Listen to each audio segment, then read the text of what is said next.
Hello, Blair. Hello. Blair Davis, Cardiff, California, owned the trucking business, it says here. Small trucking business in San Diego. Good for you. And talk about your family. I've been trapped in a loveless marriage for the last 12 years to an old battle axe named Kim. She cursed my life with 3 stepchildren named Star, RJ, and Ryan, and I have 1 rotten grandson. Yay!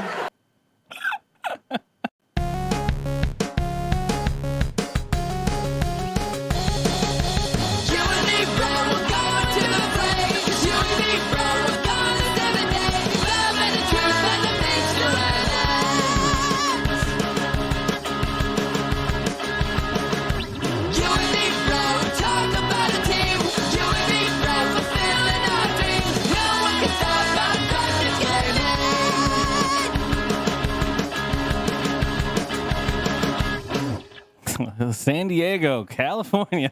Welcome. That's how we are out here, my friends. I mean, when you decide you're going to tell your truth, you decide you're going to tell your truth. Holy shit. I mean, hey, in my whole thing of being a better man, sometimes you just got to tell your truth, and I found a man who is better than me, because holy shit, I don't think that is on Wheel of Fortune to Pat Sajak. Pat Sajak and Vanna White standing over there at the fucking letters.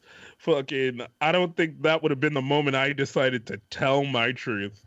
I feel like he got off. He just got off with a very shitty phone call with his family, and was like, he's like, you know what? We'll deal with that when I get home. God damn it! Don't ask me about my wife and kids. Holy shit! Speaking of telling your truth, this is dkgWELP, the Drunk Kids Gaming Podcast. I am Kaz, and that is Curly. We're your host for this travel through the sniffs and the snaffles and the funnies and the ha-has. The hoofs and the goofs. The hoofs and the goofs. But holy fucking shnikes, my dude. That was... Did I throw you off with the opening video? I feel good. A little bit, because that man just came in fucking stone-faced. Hey, how you doing, Pat? Hey, how you doing? Tell us a little bit about yourself. Yeah, I own a trucking company, and I hate my family. I found that story because it said San Diego man on Wheel of Fortune, and I was like, oh, what was the San Diego man doing on Wheel of Fortune? I'm saying. Yo, if he wins that money, he is not going home. He is not going. I want you people to understand this. This man is not going home. Who goes home? He is flying straight to an island, and that's where he's staying. Because it's the top of the show, and I haven't had that much to drink at this point. I will share a story, but I will obfuscate. There's one of those in there. Names and whatnot. Nope. Anyways, a coworker I was once working with, we were all out going to lunch. We're in the car. Like, someone was driving. There's 4 of us in the car total. And this one guy... I feel like I've told it to you directly, not necessarily on this on this podcast. But it reminds me of this one dude where everyone... I refrain from this, but there was that one time recently that I don't know, the whole, I think it's not international, but it's all of America, but the lotto was big again. You know, it was like over $1 billion or some potatoes or whatever. I don't know. To me, it's, whatever. $1 million would change my life versus $1 billion. I don't know. It's the same shit to me. But they always get like excited. They're like, oh, before we go to the lunch area, we got to stop by the 7-Eleven and get, everyone, let's do a pact, $10 each in lotto, and then we'll split it if we win. And they're super serious about it, even though they don't play all the time. And I'm like, whatever. You know what? I'll be fucking pissed if I don't do it. So gotta do it. And what they're buying, and I understand this, what they're buying for each other is they're not buying into the actual concept of possibly winning the lotto. They're buying that brief moment where they can fantasize about winning the lotto, and the dreams that it gives them, and because this motherfucker, as everyone's like, oh, what would you do? Like, oh, I'd probably pay off this, and I'd get my kids, blah, blah, blah. And this one guy's like, yeah, me and my wife, we probably split up, and, I get the kids through college. And everyone's like, what? And he's like, he looked at us like incredulously. And the other 2 people are married for many years. And he looked at them like, You telling me if you won $1 billion, you wouldn't split up with your wife right now? That's just bullshit. And both the other guys are like, nah, I love my wife. Like, we do stuff together. And he's like, that's bullshit. You're not even thinking about it. It's this much money. Like, you totally, and like, everyone's like, nah, what? Like, maybe if we had a problem, but like, and then everyone kind of got quiet. And I was like, are you guys okay? You and your wife okay? Like, and he's like, yeah, no, I love her. She's great. But knowing that kind of money, she knows I'd be gone. And I'm like, damn, okay. I didn't know that was just a universal fucking understanding between you guys. That is not a universal thing, man. That is that gentleman's hard fantasy. He does not love his wife as much as he. Everybody else was like picturing themselves on a yacht, just fucking naked, doing fucking donuts in a bay that they own. And he's like, first thing I do, divorce court, done. Get it out of the way. Buy the court. Call it a day. Yeah. Oh, it's life. Yeah, that's more than life. That's fucking hard fan. I don't know, man. How's your week been, my man? You getting back on them gains trains? My week has been, yeah, no, I've been back on my gains trains. I went to the gym today. So this is a concept I've talked about with a few other people, and I don't know how well you know it. And I think I've mentioned it before, but there is kind of that thing, especially at these more commercial gyms, where like, you know, like being excessive is like frowned upon. But I've come to realize there's two versions of it, right? There's the bro too far over the top excessive, and then there's the like I'm working out hard excessive. Whereas like the I'm working out hard for excessive doesn't bother me. But the bro version of it. Can you give me examples of this? So people always generalize it in the dropping of the weights, right? Yeah. Like you lift them up and you drop them, and it makes noise. Oh my god! Because like I've dropped shit, but that's not what we're talking about. Yeah. We're talking about when you're doing it every time. Is the excessive grunting? Is that part of it? Is the yeah. But the bro shit, right? Is the like fucking it's the shit at Vegas with the two dudes at the table. Fucking, oh yeah, brother, fucking 600 on the fucking plates. Let's go. You can fucking lift it. Yeah, man. I'm fucking, oh, here I go. Fucking just unnecessary. Grunting on the accidental pooping, Chimera says. No, we don't talk about that ever again. But like, you can be bro and not bother anyone and still have like your moment. And there's a point that I've realized where like people drop weights just because like it's the easiest way to just put it down in certain exercises. Like you're like, cool, the exercise was to do this and get it here. Like here to the ground is not easy. So I'm gonna fucking drop it. Does that damage the shit at all? Does the ground not give a fuck? No, usually they most gyms have like rubberized floors so that you can drop the weight. It's not going through the hardwood floor. It's just don't be excessive. And then there was this dude who in his group wasn't being excessive, but he was.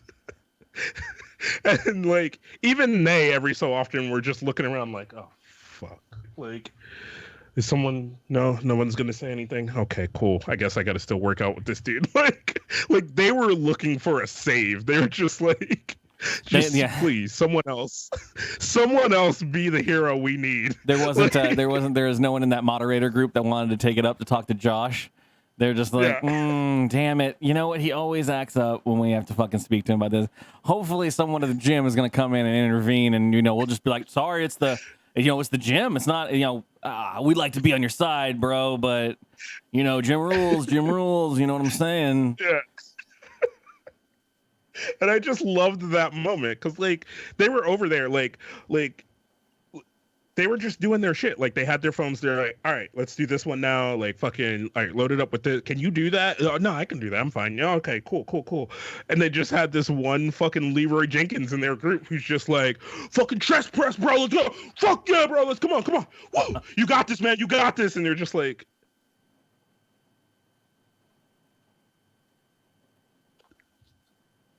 okay, no, he's not bothering you. Okay, like, like, and I just loved it. I loved watching people suffer through their own friendship.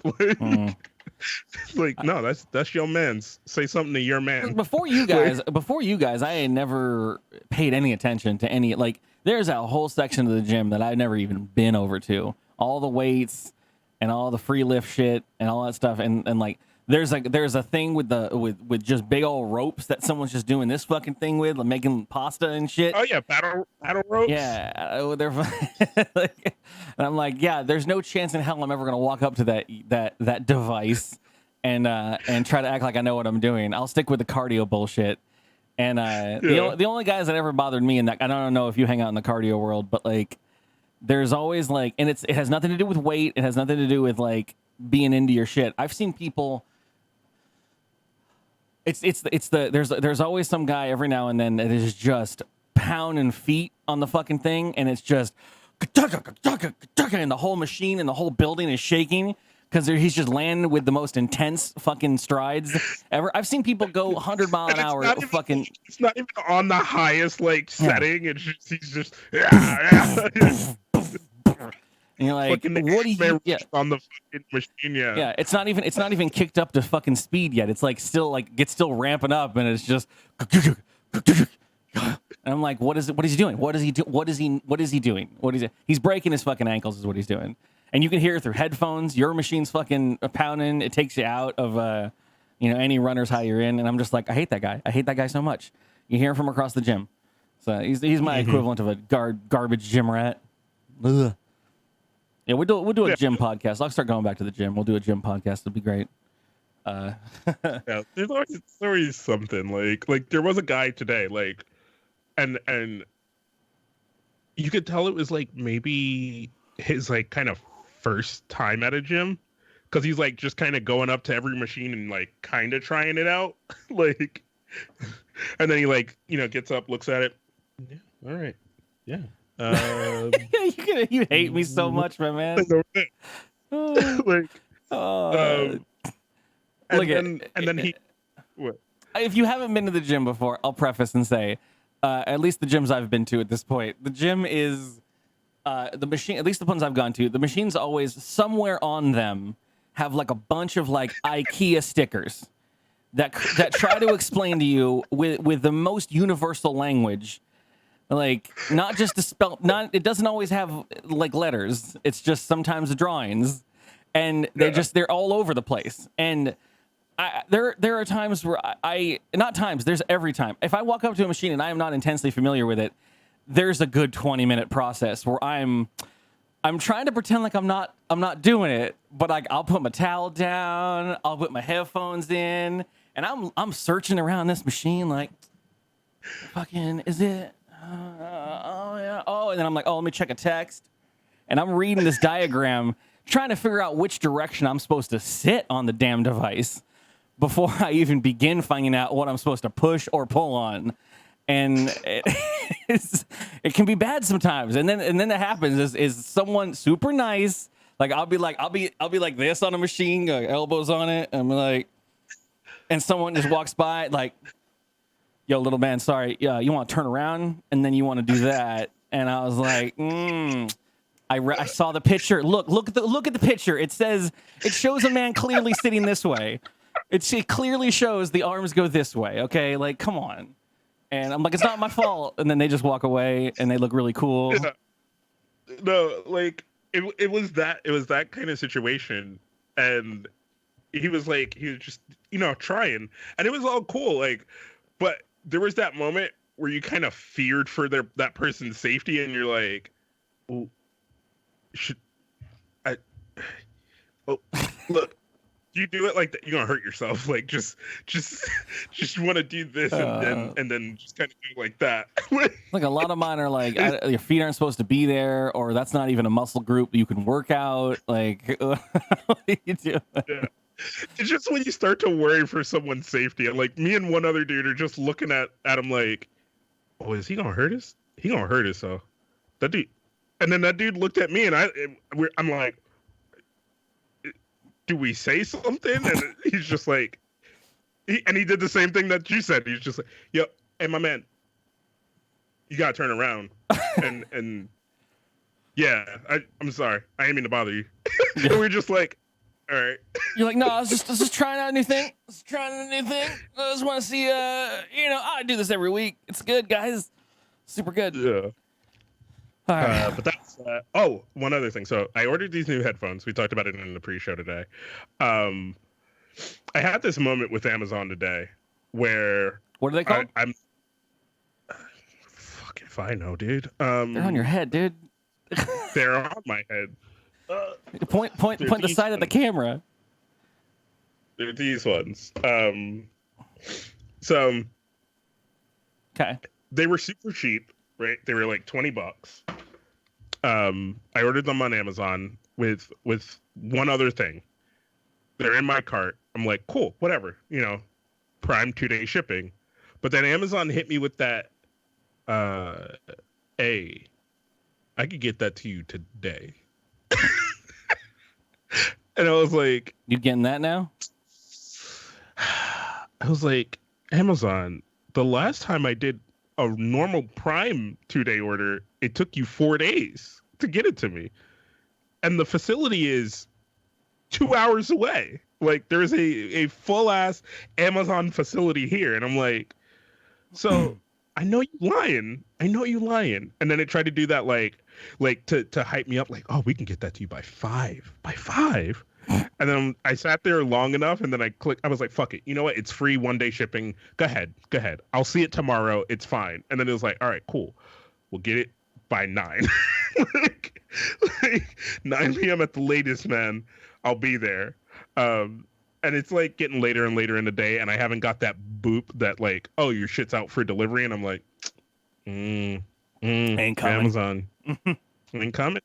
I'm going to take my money back, because you're going to offer me my money back, and I'm going to take my money back because it's, that's the deal. Fucking 8:10. The fucking thing is like, your shit's out for delivery. Your shit's 10 stops away. I was like, you motherfuckers waited to hit that, but you piece of garbage. I mean, and a man in a fucking Hyundai Sonata fucking pulls up to my house and is like, yo, man, here's shit. Yeah. I mean, logistics wise, this doesn't necessarily need to be talked about in the actual location, because I don't think I'm gonna get in trouble. I don't care. Place rhymes with Schmappa John's Schmitza. There were times where if someone orders something, or an order like, I guess in this case it's different, but like if someone orders something late and we were closing, I mean, we're obligated. Our rules are, if you put your order in, the store closes at 10 or whatever. You order at 9:58. It's a douche move, but we're gonna deliver a pizza. Like, that's what we do. Yeah. It just means I gotta wait for my driver to get all the way back, and then I gotta fucking close them out, and then I gotta do all the shutdown paperwork and all the bullshit that goes along with it. And there are times where I've looked a driver in the eye and I'm like, yo, you cool with it? And they're like, absolutely. And I'm like, cool. I'd write on all the order invoices that the order happened, close out the order, close the driver out, close the whole system out, close the store. And I'm just like, you just take it on your way home, drop it off. I hope it goes well. I hope, because technically you're not technically on the clock again at this point. You're not legally saved from any of the insurance that we have, but yeah. So someone from Amazon drove that package home on the way home to your house and dropped it off. I was like, man, I just want to get home, man. I was going to watch TV at 10. This motherfucker wants a package delivered. 1-day headphones? How necessary can these be? What is this? Is this life or death? Happens all the time. I got those. And to make it even more sad for that man, I got those in fucking knee sleeves. You ever have I've told you this before. I've been having Amazon deliver a lot of stuff. And it's not. I'm not the one. I am not the company. I am the order. I am the customer. I am not in charge of logistics and operations. But I have had 2 Amazon delivery people walk to my door at the same exact time from different directions, and they had a package in their hand, and I'm like, and they're like, "Hey, Amazon's here," and the other guy's like, "Hey, Amazon's here," and I'm like, "Someone fucked up. Someone fucked up. Not my fault. I didn't ruin the planet. It's your guys' fault." I haven't had that one yet. It has happened twice. Oh, Lord. Lord, let's go into the news at this point. Like, sent you 2 of the same thing? No, I just ordered a different time because I have Prime, so I don't care to like fill my cart and then order. Like I'm sitting on the toilet for a 10-minute poo session at work, and I'm like browsing Amazon. I'm like, oh shit, yeah, I really do need those new pliers, and I just like $2 Prime delivered to me at my house whenever. I don't care, buy it now. And then like later in the day, I'm like, oh shit, I really need those light bulbs and a battery. And then I'm like, yeah, go ahead and send those. And I just make a bunch of orders throughout the day. And sometimes those shits, they do not get the same message. They get into a box. And they somehow, that's not my problem, my man. It is not my fault. If they advertised it differently, if they said if you hit this button, you could get your product in a day, or you could wait 2 days. But if you wanted it today, you also might kill a whale. And I'd be like, all right, 2 days is fine. But they right on there just like... That's how I looked at it. Yeah. They were like, hey, man. They keep upselling it. They're like, you really want it in one day? And I'm like, yeah, I do. Fuck yeah, bring it, brother. Oh, wait, I need this other one in one day as well. It's not my fault. Yeah, That's them. I also need to order more gym pants, but I decided to wait. I have nothing. I will order multiple single orders in one day within the same hour and just queue them up. And I'm like, get them to my house when you get them, baby. I don't care if you send it UPS, carrier pigeon, fucking drone. Just you do you. You promised one day. Let's see what happens. Snap, snap, Mr. Musk. Oh Lord, don't offer it unless you're gonna fulfill it. And if it's a problem, tell somebody. It ain't my problem. That's on you. Okay. All right, or Bezos. I don't know. Fucking whatever. Bezos, Musk. They're all the same. News stories time. Oh, somewhere in here. dkgWELP. Let's fill that knowledge hole. With Kaz and Carly's news bag. Head to Amazon. All right. Fucking let's get into it. So I have an awkward ass story for you, Curly, that QuickBooks manufacturer. I'm not sure. I'm not sure I decided to not do the research, and we will play high low. Is it true? Is it false? Okay. So off a coast in Spain, right? Does Spain have a coast? Yes. Actually, I don't think this was Spain. But Spanish police were chasing another boat, a speedboat that they suspected were smuggling drugs. And at some point in their maneuvers, the boats ran into each other. And the police boat sank or crashed, and the police fell out of it. And then the suspected smugglers circled back and rescued them. Yeah. And then still got arrested for the 80 bags of cocaine that were floating in the water around them. You're not gonna get. So to all things aside, I definitely had this story as one of my backup stories last week, and so I've heard of this, and I was trying to. I think my whole pitch for this was basically my first reaction was, oh, that's kind of douchey, right? Like, I'm like, man, y'all got saved, like, because I think they say in the story that there was like a helicopter involved as well, and like the people got knocked out of the boat, yelling at them to help the fucking cops in the water. They're like, our guys are in the drink, and they turned around and helped. Like, they could have been off to the sunset, and they turned around and helped, and they're like, well, still did a bad deed. I'm like, God, but then again, they had, how many cocaines? Like 80 bundles bundle recovery. What's a bushel of cocaine mashed at this point? So here's the thing about this, right? So there were 4 men on that speedboat, right? That the police were chasing. So that's somebody got outvoted, is what I'm saying. So I can tell you that if you treat that boat like a Dungeons and Dragons party, you got someone in there's obviously the fucking lawful good cocaine stealer, smuggler, or whatever. Lawful neutral, maybe. I don't know. But one of those fuckers is like, floor it. Jim, I swear to God, fucking floor it. Don't listen to these fuckers. Oh, they're gonna die. Don't do it. We gotta stop them. You wouldn't want to leave. It'll be on your conscience forever. And then this guy's like looking at a picture of his wife and kids and is like, I'll never see them again. You need to fucking floor it. Floor that shit now.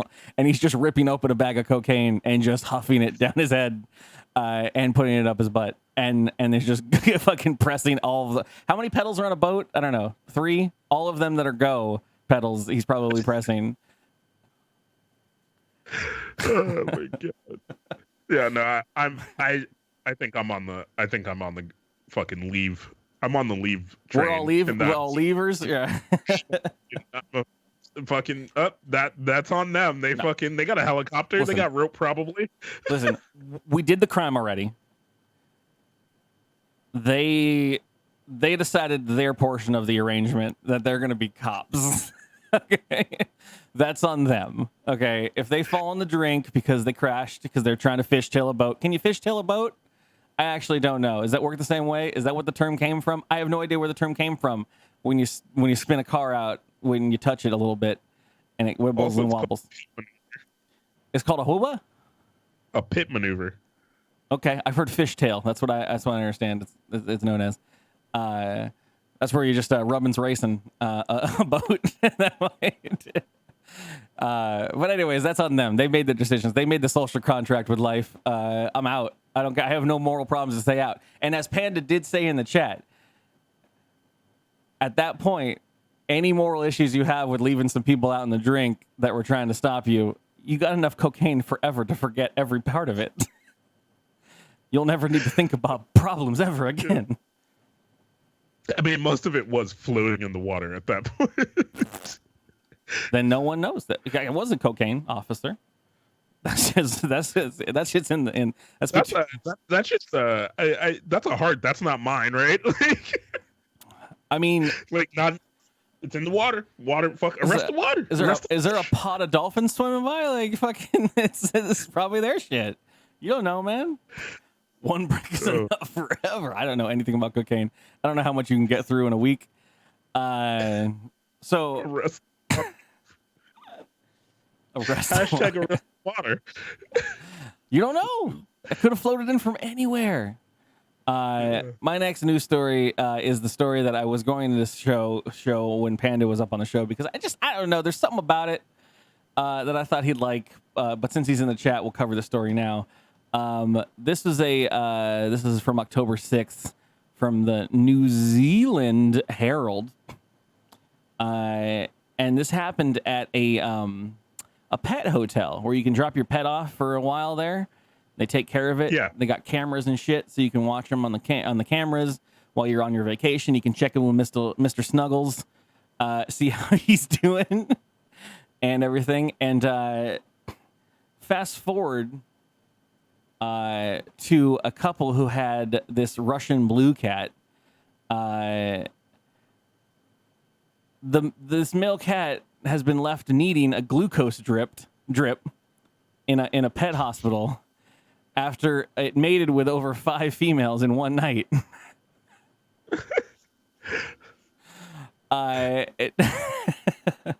They noticed on the cameras that the cats were allowed to roam around free at night because the last employee just locked up and let them all out and just said, "Y'all enjoy yourselves," and closed the door.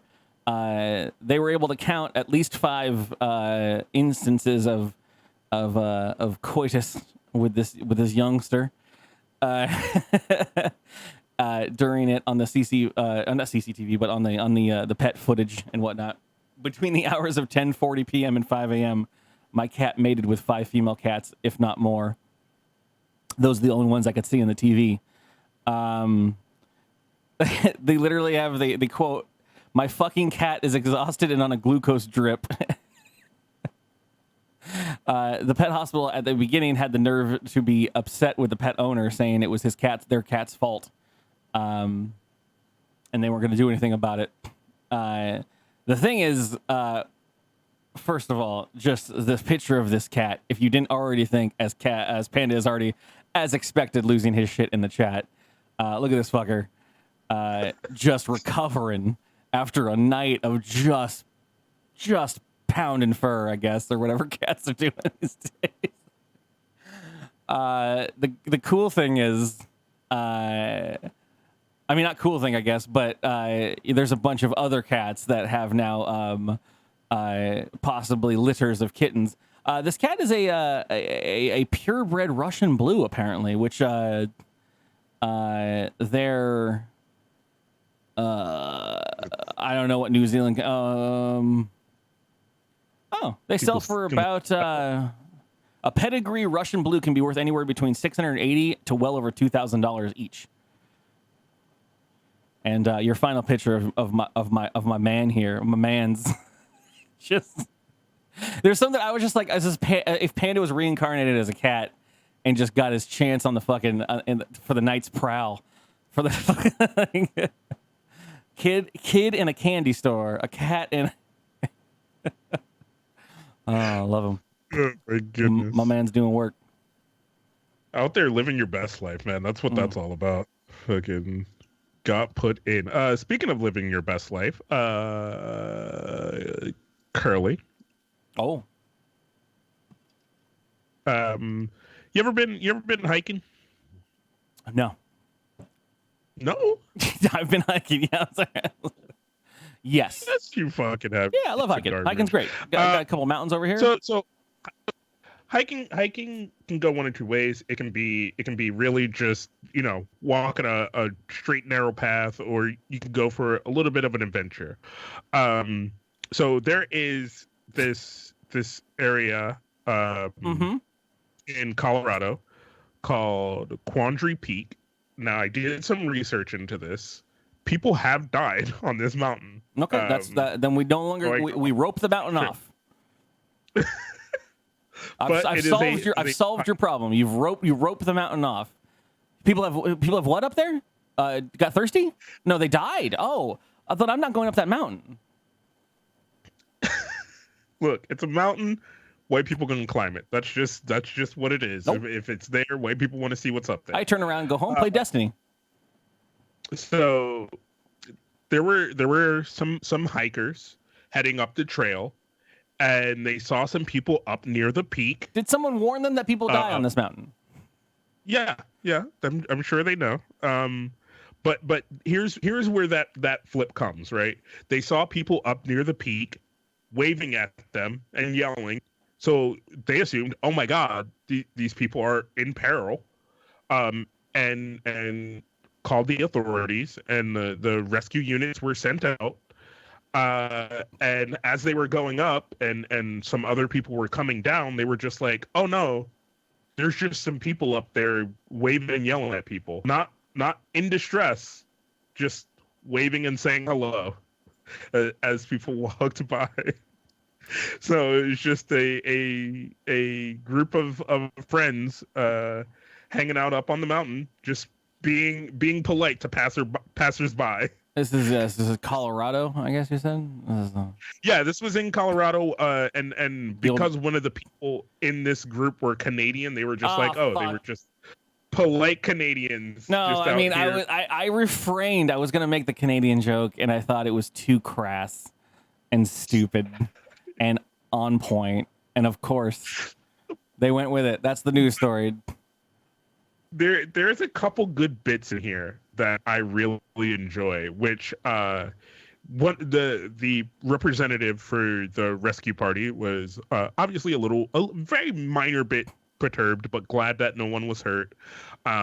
Says that he talked to the people and said, hey, waving and yelling at people could look like a sign of distress. So maybe next time find better ways to say hello to passersby, rather than waving and yelling. To which these people Karen'd the fuck out of him and were like, well, just so you know, internationally, the sign for distress is both hands in the air, making a Y symbol, and that is the representation of help being needed, not being polite and waving.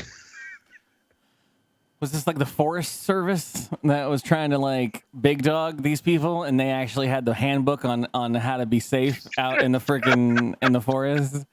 Yeah, sorry, Officer Marcus.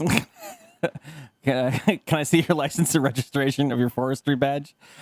We actually know more. We're prepared. You know, how dare you? Yeah, there's some hard victim blame in there, though, if you're going to bring your helicopters out and there's no one actually in distress. Sorry. But then there's this part where the fucking Forrest Daniel is it was a good outcome, and in fact we talked to them. They made a donation to the team. It was not a total waste of time.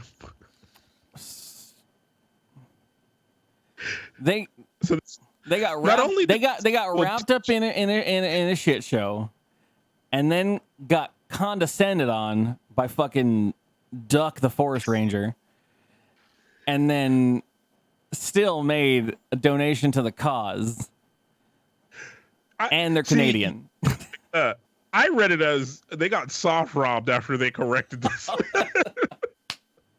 Oh yeah, look, we're about to. You know what? It's just procedure. Just every time we. I know you guys are just waving, but every time we check, we do gotta look through your belongings. I'm just gonna look. I'm gonna look. Look. Oh yeah, this is a nice bracelet. I'm just, you mind if I try that on? Like, I just wanna see it. Can I see that? Can I have those? Is that cool? I'm gonna need your shoes too. Is that cool? Yeah, it's all procedure. Trust me. Oh, you can file a report. We're gonna get back to you. You just gotta look at the county office is down about 200 miles south. You just need to go down there. You'll get all your shit back. It's gonna be good. It's gonna be good. It's fine. Oh, your grandmama gave you to this, so it's an heirloom. So it's worth something. Huh. Okay. All right. Those real diamonds? Damn. Did I do the stories of people not knowing how to use vehicles last time we did this podcast? My preface for this that I have written down was I have two news stories that are not necessarily that great, but is basically there's two different doppelgangers that are exactly like me trying to do fucking thievery, and they fail like I would fail if I tried to do thievery. Probably not then. All right, I'm going to start with my first one. My man's here's tries to do a good old robbery. This is in Madison County, Wisconsin. He threatens a man with a knife and steals his shit, and then notices that the man has on him some keys to a motorcycle that's nearby. The man had rode in on a motorcycle. So the man's like, fuck yeah, I'm going to go steal that motorcycle. Okay. And basically, I'll give you the end of this a little quickly. The cops that came out there were like, yo, basically, man on a motorcycle ahead of us. We were barely even there because the cops started to show up right around this point when he was trying to make his exit because someone called 911. Yeah. Oh, we have heard this one. All right. Well, anyways, if you missed it last week, you get it again. Man tries to take off on the motorcycle, pops a wheelie, and fucking beefs it. And the cops are like, yeah, we got you. And they were like, yeah, no, he would have been gone. He would have been gone. It would have been the end of it. So, that's it. See, don't go for style. Fucking just keep it clean. It's me playing GTA. Make your escape. Yeah, don't. Why are you trying to style on him? No need. I'll do the GTA one then. Not the other GTA one. This is just a different story that came out. This actually happened October 18th. This is just the luck, the worst. I guess the worst, not the worst. I could be worst. But the luck of the draw. This is in New York City. An EMT, emergency medical technician, was driving his ambulance around town, and luckily wasn't on a call or anything, but was just I guess going to a place, moving things around, and suffered from a stroke while driving his emergency vehicle. People saw the thing crash and whatever, and called 911 and everything, and obviously it dispatched another emergency ambulance, an EMT, which is a younger gentleman that went out to go to him, arrived on scene, and then he himself suffered from an aneurysm at that point. What the fuck place? What Twilight Zone did these men drive into? I don't know how you watch this cavalcade of no's coming through. But then a third EMT was actually able to be on the scene at that point and resurrect the aneurysm one, who then, I don't know if you chained into it, but helped the first guy. Yeah, they're all okay. They actually have a joke that they never in their life believed in tragic coincidences, but they started to at this point. But yeah, I don't do stories with horrible endings. Everyone lives this time, just this once. Yeah. But yeah, one of the things that weirded me out a little bit, and I don't know if this is just being ageist. It's probably ageist, and I'm probably going to take flack for it. But the first EMT was 63.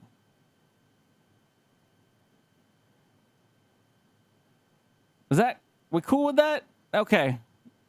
I'm just. I feel like I'm not. I'll be cool with that. Like, I mean, hey man, This is why I if you're asked. still hit, if you're still stupid, like fucking go for it. You know what I mean? Like do what you love doing until you can't do it anymore. Which I think at this point that man cannot do it anymore. I just, one of the first things I checked, it was like, I saw the story and I was like, oh yeah, he was 63. He had a stroke. Is anyone surprised? I mean, okay, and I'm realizing I'm wrong. We're cool. My bad. I'll walk back on that one. He did have a stroke. I mean, don't look good on paper. Okay. Yeah, no, I know. I'm only 30 years away from it, but I'm not going to be saving lives. I'm not saving lives now. I'm too old to save lives now. Like, no one wants me in charge of shit. You try to, if you drown next to me, I'm like, I wish I could help you. Like, sorry. Oh God. Well, maybe if this guy, did more fitness, he'd fucking be better. Like my next story. This is also one of those things I'm going to preference by asking you a question first. You ever done yoga? Yes, but not like, I've never joined a yoga group. I've had yoga friends make me do their yoga that they've been instructed on. Oh, okay, so you never like went to like a yoga class. Like, You I've just been had, in like, someone's living room and laid the mat out and had to do the yoga experiences, but never had like a yoga trainer actually like give me the business of how to do it. Yeah, so I went to a yoga class a couple weeks ago, and it was kind of like what I thought it was. It was, just this. It almost was the King of the Hill thing, except he wasn't douchey. We're like, just like, namaste, fucking okay. Now we're doing tree pose, okay. Like, it wasn't all that shit. But if you're not into the traditional fucking shit and you don't want to have a Hank Hill moment where you fucking go to yoga and feel like punching a man, maybe you could try rage yoga, which is now the new hip thing in Canada and Kansas City. So this is yoga, and in this particular story, it is being done. Before you explain what this hip new rage yoga is, I do want to point out, I just nodded through it because I thought it would be helpful, but I have no idea what fucking King of the Hill episode you're talking about. I don't know King of the Hill off the top of my head, and for some reason you do. And when are you finding the time to watch King of the fucking Hill? and keep up with the back and forth that you spout these quotes like everyone has seen these episodes. Like, and I'm like nodding along, like yeah. I'm sure it's not part of the story or anything. Yeah, fucking like Chimera said 20 years ago. Fucking and King of the Hill is just like one of those good shows, man. I want the record to show that Kaz has watched more King of the Hill and Seinfeld episodes than I've watched One Piece episodes, and I'm trying hard. Okay, hard. And I've watched more One Piece episodes than you too. Like, I got a taste for entertainment, man. He's gonna start be like, oh yeah, you know that my favorite episode, Fraser Crane and his fucking. I don't know what's the fucking tossed salad and scrambled eggs. There it is. That's what I was looking for. There was the joke in there. My bad. Niles and his fucking dad with the fucking dog. Y'all remember Murphy Brown? Yeah. Okay. I don't know. I watched a lot of TV as a child. I'm just trying to come up with 90 shows that I thought no one watched, and you're just like, yep, seen every episode. Cool. Wings? Again. All right, go on. Sorry, tell me about fucking Rage Yoga. But yeah, so Rage Yoga has become this whole hip new thing. So this was being done in Kansas City at a place called Cinder Block Brewery, where at a brewery, of course. At a brewery, where they played very loud rock music and did yoga and drank, and they encourage you to yell and flip somebody off, and just let all the stress out through anger, rather than the traditional yoga of calm, cool, and collected, and namaste. So it's like listening to Tool while you're trying to do your breath exercises. There's an accompanying shitty fucking local news video with this. Is this something I'm playing? Oh God, I'm playing this. Like 30 seconds in. A little bit different than your traditional yoga. Instead, just trying to breathe push in, it out breathe out quietly. You're gonna push it out, and it's gonna be loud. Well, first off, I get a beer with it, but the idea of also kind of incorporating like the stress release of like yelling or screaming or flicking somebody off, you know what I mean? We'll be listening to loud music. I've had my fill. So yeah. So she works at the brewery, and it's a good idea to get people in there to buy beers. Yeah. Lord. I mean, listen, just scream in your car and cry like the rest of us. You don't have to go and do it in public. Just act like an adult and go cry in your car every now and then, okay? And just get that shit out of your system.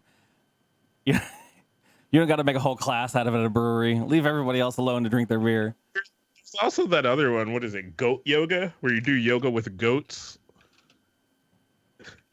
Which is nothing but just goats roaming around while you're doing yoga. Fucking just chewing on shit. Do goats just chew on shit, right? Come up in your face and goat at you, bleat at you will. Fucking goat yoga. Just stay at home and use your fucking Ring Fit or whatever the fuck that goddamn thing is, and we've never covered it here on the channel, but that goddamn Ring Adventure fucking. I don't know. Have you seen this thing, Kaz? Wait, have you seen the new? It's the new. You know, We Fit. Remember We Fit with that balance board and everything? Oh yeah, the dude with the ring. Yeah, the ring thing. The dude that's on literal crack cocaine while he's fucking the ring. What is it called? Ring Fit Adventure. I can't even. I swear to God, if I can find this video right now,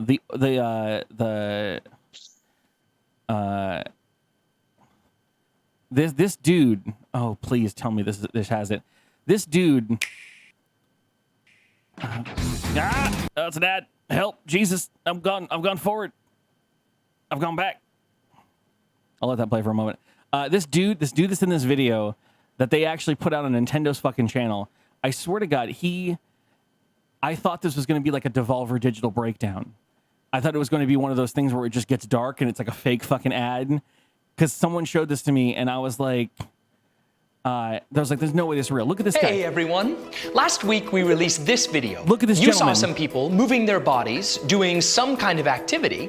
And having a pretty good laugh.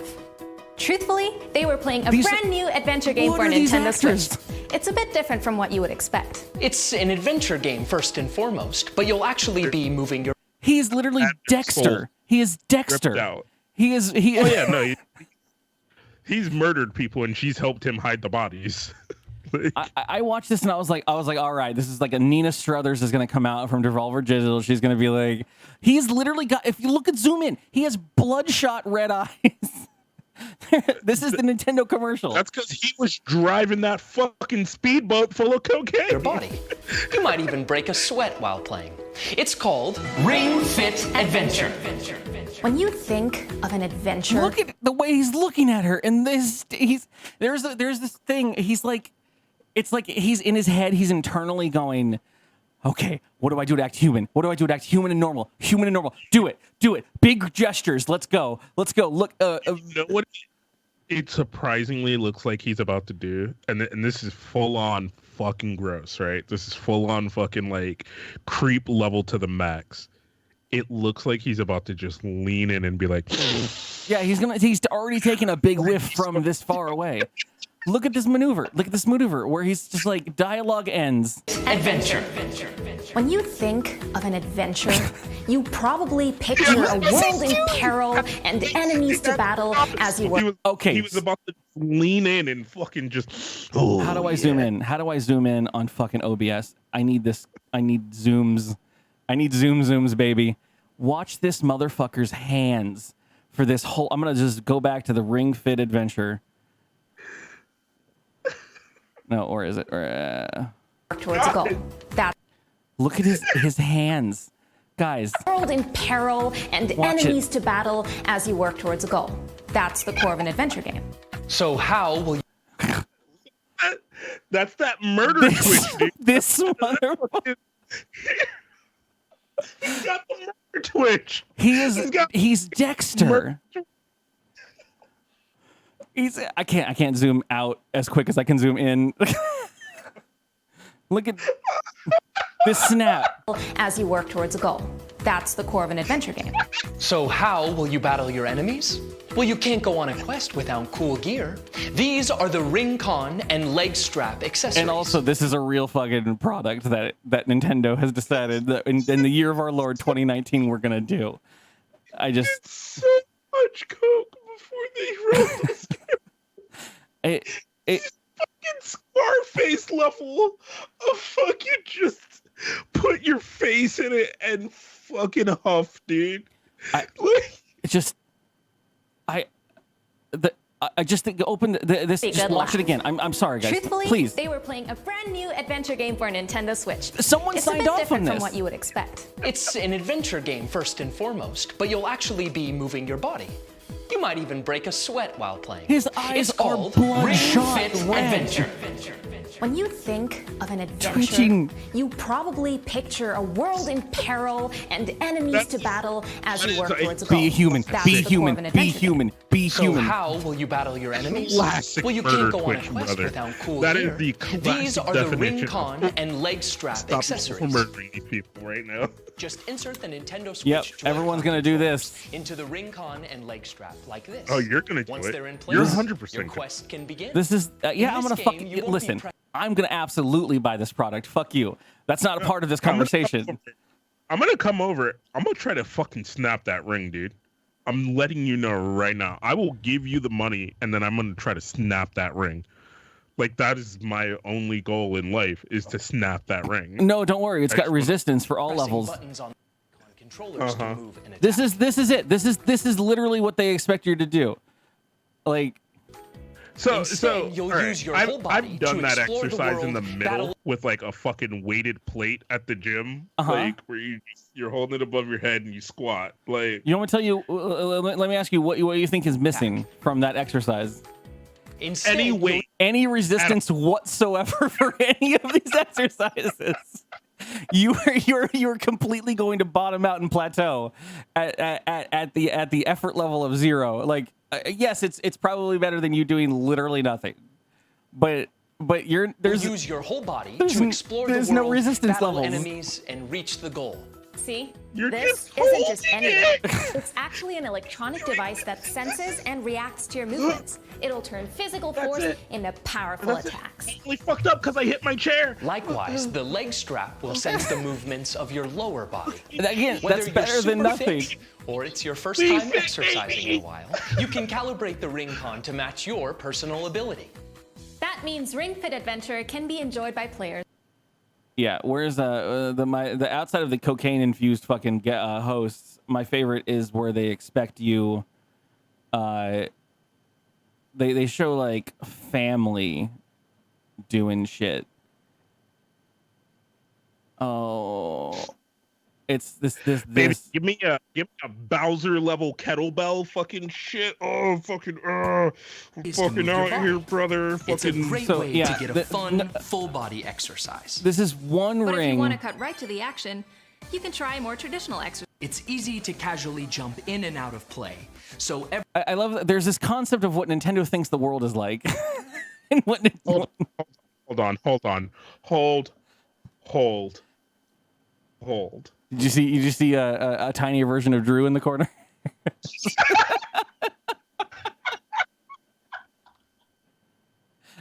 Older, shorter Drew.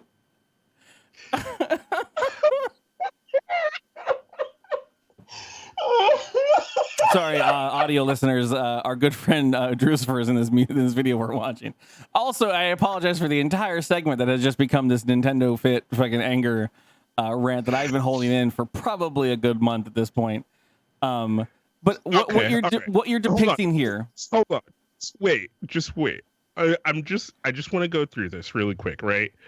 Let's go around this room, right? That there is this young, hip, 12-year-old kid in some fucking Aeropostale jeans and Skinny jeans. so skinny.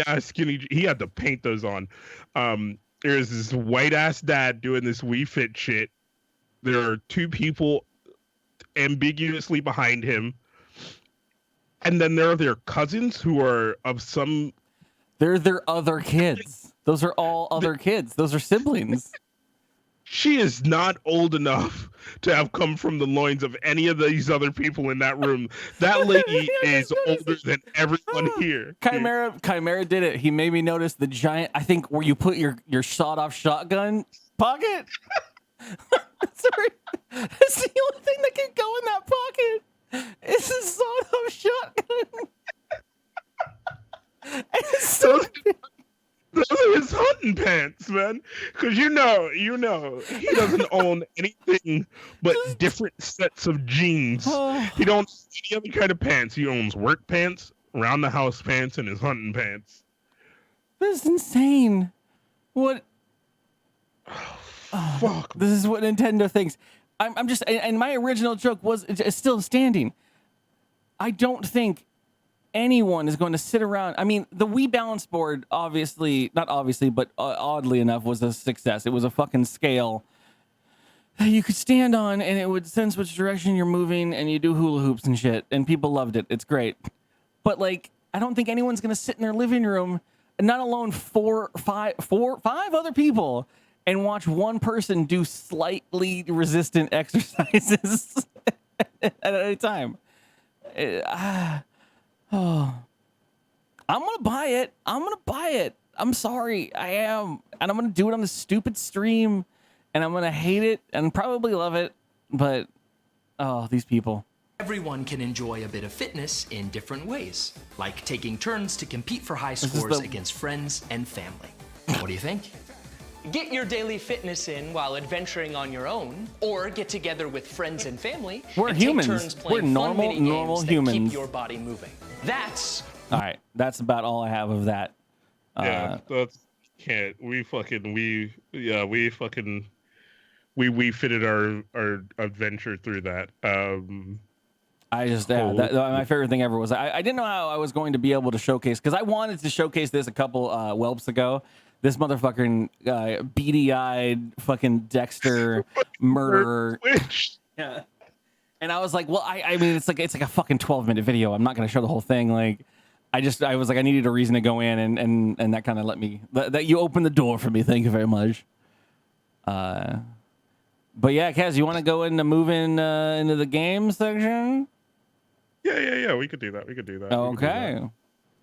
Oh, yay! It's game time Hell yeah! with Curly. That's what I'm talking about. Only on dkgWELP.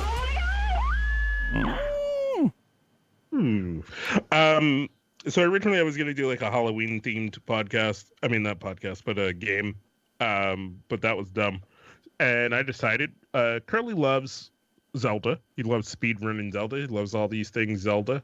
So I went to my favorite fucking website, funtrivia.com. You don't have to give them any credit. It's so. I like giving credit where credit is due. So I got these quizzes. They're classified as hard Zelda quizzes. I mean, what are we talking about? A certain Zelda or?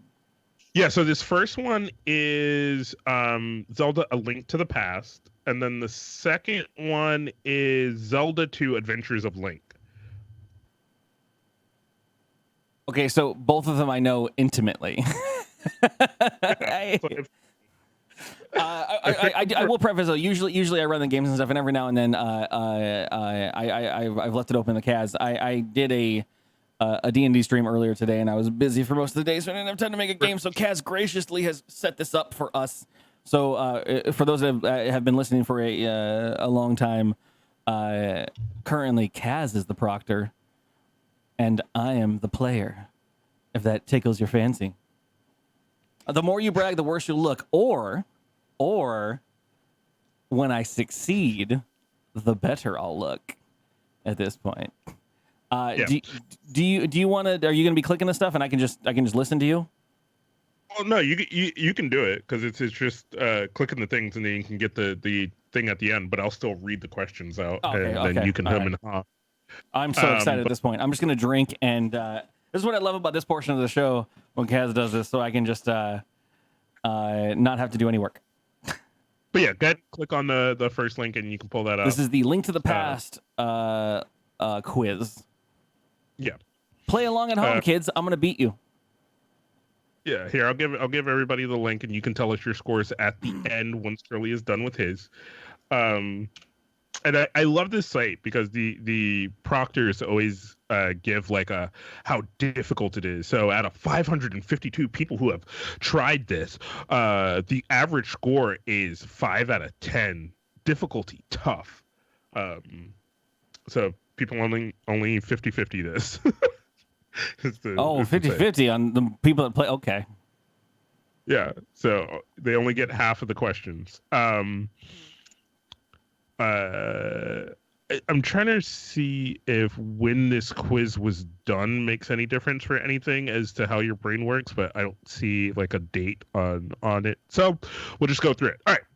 Question number 1, and thank you for the anonymous cheers. The Legend of Zelda: A Link to the Past began development as a NES title. Okay, that's not what I expected.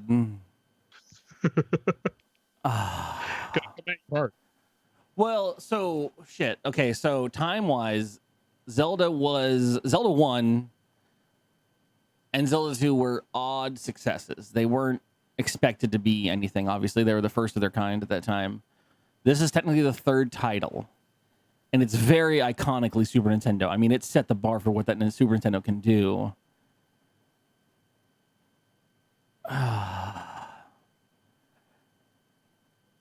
I think they would have started working on this, of course, on the Nintendo, on the original Famicom, and not even think about the Super Nintendo until it started. I'm not going to chat because I've given them too much time at this point. They've all probably looked it up, and I don't want to know. I'm going to say no. It was always a Super Nintendo title. Or a Super Famicom title or whatever. Question 2. Chronologically, Shit, The I have to Legend click of this. Zelda. Okay, sorry. I'm trying not to read the questions on the thing. I want you to read them to me. And yeah. Chronologically, The Legend of Zelda: A Link to the Past occurs before The Legend of Zelda and Zelda 2: The Adventure of Link. I know this timeline. I had it on my screen for almost a whole fucking year. Link to the Past is not an. I mean, we also are talking parallel timelines at this point.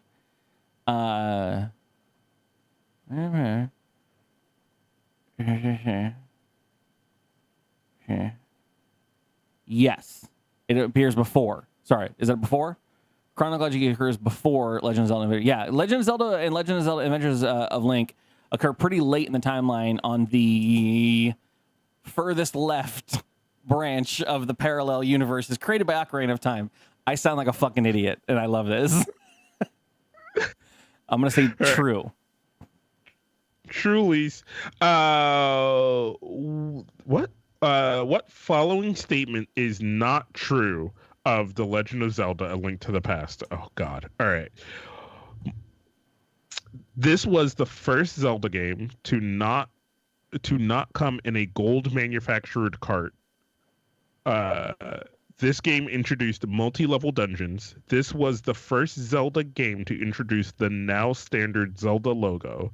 This was the first Zelda game from an overhead perspective that introduced a jumping mechanic. Link to the Past that's not true. The third one. No, sorry, the last one you read. I'm reading them now in the actual list. Kaz skipped a line. Link to the Past, it was probably is not true. So I would have said this was the first Zelda game to not come. So I honestly thought this game might have come in a gold manufactured cart, but the thing is, which of these is not true? And so I would have said, oh, then that is true. I also want to say that first There's a one lot is of written double negatives going on here. That's fucking me up. Yeah, that first one is just written fucked. This was the first Zelda game to not came in a gold manufactured cart. So which of the following statements is not true? So that, anyways, doesn't matter. The one that is this is the first Zelda game to, from an overhead perspective, that introduced a jumping mechanic. There was no jumping mechanic in The Link to the Past. So that is the one that is not true. Final answer, guy that was in that show that did the thing. In the American version, what Agaham?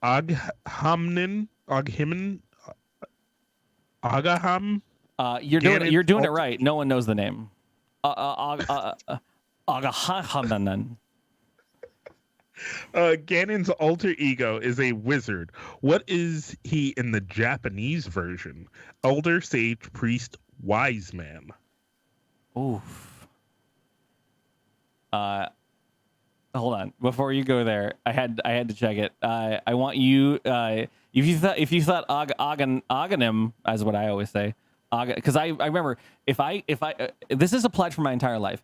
If the way I see a name the first time in my head is the way I forever remember it, and Agahahadim from Link to the Past, this is another character's name, and I'm just gonna post it in the chat, Kaz. I just want you to just give me the first thing off the top of your.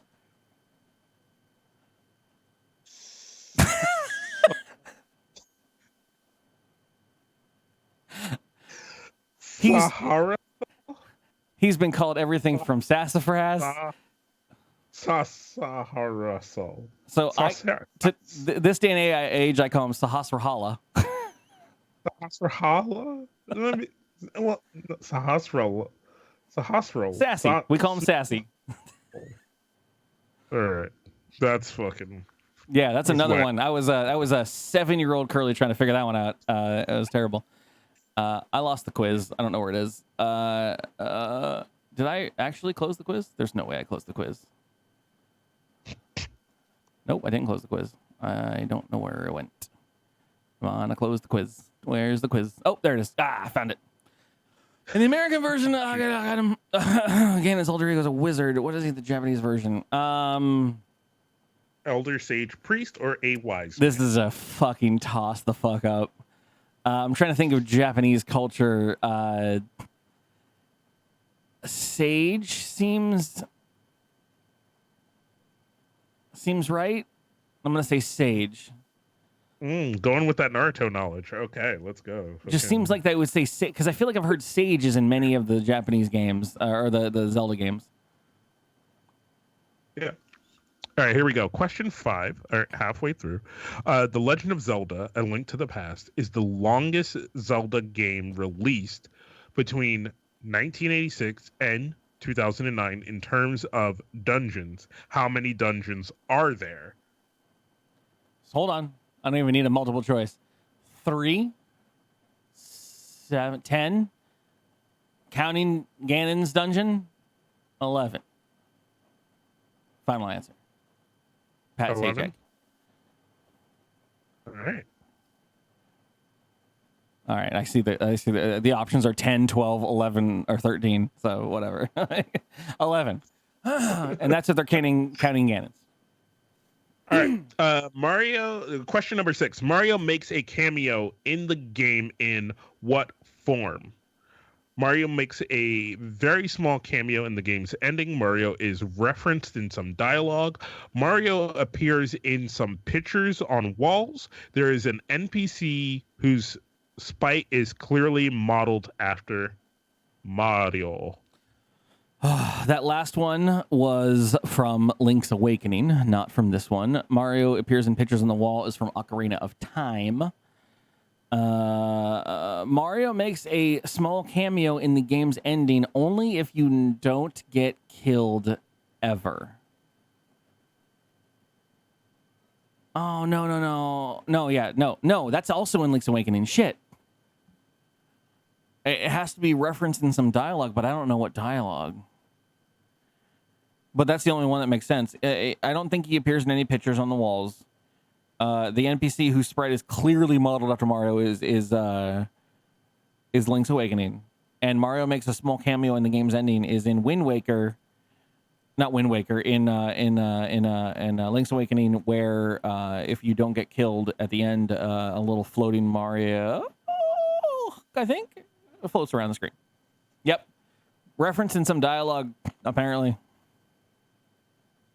All right. I haven't played the vanilla game in so long because I've been playing the stupid randomizer, and they fuck with the dialogue because that's why I figured this would be so good for you, because it's just like you've been doing such a fucked version of the game that like it's gonna mess with your head. So that's why I'm having fun with this. All right. Question number 7. How many rupees are present in Chris Holleran's room? 35, 50, 45, 40. Oh, all right. So you don't know anything about this, do you, Kaz? No, I don't know shit. So, I don't know who Hola So once again, how I reference names is how I heard about them the first time. This was in Nintendo Power back in the day. Chris Houlihan, in my brain, Chris Old Houlihan, was a winner of some fucking contest when the game was being developed, and they gave him his own Easter egg inside the game. And it's basically like you have to scoot really quickly and do a bunch of things in a certain order, and you fall into a pit. Speedrunners use this to get money if they really need it for a certain thing very quickly, right at the beginning of the game. I don't actually know how many rupees are in there because I've never fucking been in that room. I'm pretty confident. I'm just going to say a flatline 50. It makes sense. It's an easy number. But yeah, that is the legend of Chris Houlihan. As I'm saying his name wrong, I'm sure, but no, I think you're saying it right. Houlihan, yeah. Houlihan. That's crazy. I mean, for the fact that they reference that in this quiz this is your hardest fucking Zelda Link to the Past quiz. That's some fucking the wizard trivia right there. Okay, at the end of this thing. All right. See, I fucking dug deep to find somebody who had a good one for you. All right, number 8. In game, what NPC dies due to an attack only to be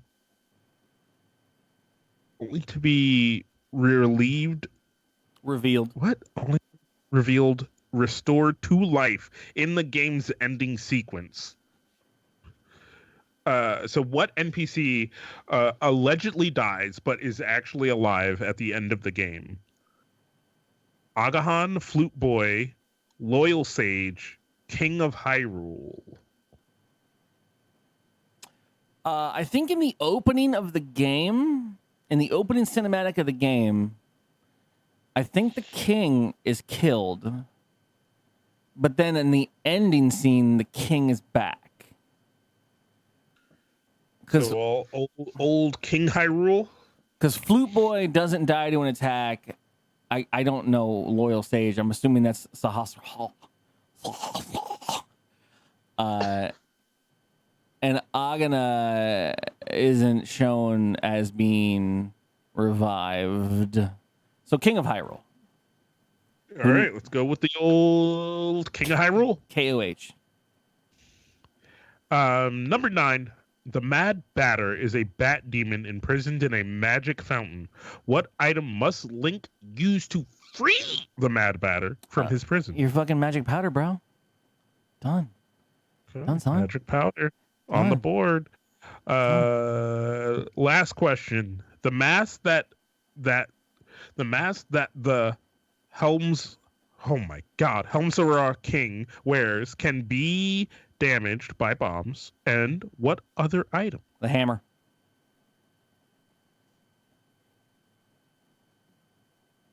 Magic hammer. What are my other options? Fucking ice rod. Nope. Bombos.